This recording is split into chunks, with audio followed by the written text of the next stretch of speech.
Kasus gangguan ginjal akut progresif atipikal yang menyerang anak usia 0-18 tahun yang disinyalir akibat penggunaan obat-obatan sirup penurun demam berdasarkan data Kementerian Kesehatan RI. Untuk saat ini telah mencapai lebih dari 200 kasus di seluruh Indonesia.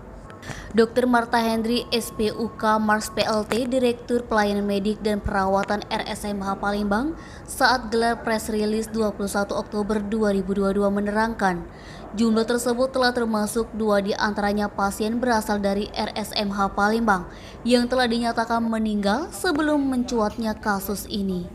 Akibat mencuatnya kasus ini, sebagaimana surat edaran Dirjen Pelayanan Kesehatan tertanggal 18 Oktober 2022, RSMH Palembang bekerja sama dengan Dinkes Sumsel, Ikatan Dokter Anak Indonesia, serta Ikatan Apotik untuk sementara menghentikan dahulu pemakaian obat-obatan sirup hingga batas waktu yang tidak dapat ditentukan.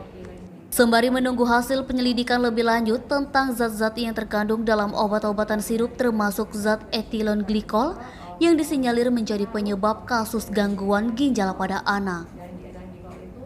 Diterangkannya, penyakit gagal ginjal pada anak kasusnya sudah ada dari dulu. Penyebabnya juga bermacam-macam yang sebagian besar berhubungan kelainan bawaan seperti karena infeksi ataupun radang ginjal. Namun untuk kasus kali ini berbeda dengan gagal ginjal biasa yang dialami pasien anak, yakni dengan cuci darah rutin. Sementara gagal ginjal atipikal ini masih dalam penyelidikan dan salah satu dugaannya adalah potensi dari zat toksik di dalam obat-obatan cair untuk anak. Dijelaskannya, ciri khusus berdasarkan rekomendasi Ikatan Dokter Anak Indonesia menyampaikan bahwa kalau misalnya ada riwayat batuk pilek ataupun gangguan saluran pencernaan berupa muntah atau diare yang kemudian diikuti penurunan produksi urin hingga tidak ada urin sama sekali, merupakan tanda umum yang bisa diwaspadai untuk para orang tua. Selain itu dapat ditanggulangi terlebih dahulu dengan cara non-medis, yakni dengan mengompres pasien anak dan hindari pemakaian atau pemberian obat-obatan penurun panas bentuk cair.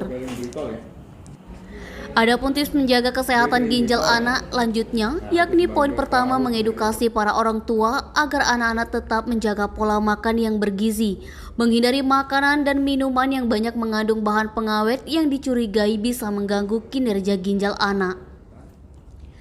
Poin kedua, lanjutnya selalu menjaga kebersihan karena ada jenis kuman tertentu yang bisa menyebabkan infeksi atau gangguan pada fungsi ginjal. Poin ketiga yang tidak kalah penting juga selalu menjaga kecukupan minum karena kebutuhan cairan pada anak dihitung berdasarkan berat badan anak, sementara kalau pada dewasa minimal 2 liter per hari. Fadli, Sumek.co melaporkan.